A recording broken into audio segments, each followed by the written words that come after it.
নমস্কার।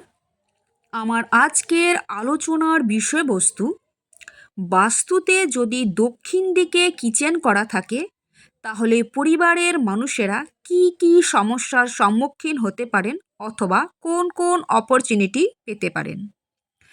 ভিডিওটি বিস্তারিত শুরু করার আগে আমার আজকের এই ভিডিওটি যদি উপকারী মনে হয় তাহলে অবশ্যই একটি লাইক করে দেবেন এবং চ্যানেলটিকে সাবস্ক্রাইব করে দেবেন।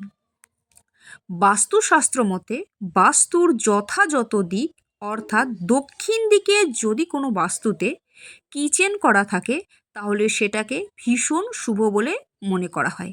এই দিকে কিচেন করা অত্যন্ত শুভ। সকলে ভালো থাকুন, সুস্থ থাকুন। জয় শ্রীকৃষ্ণ।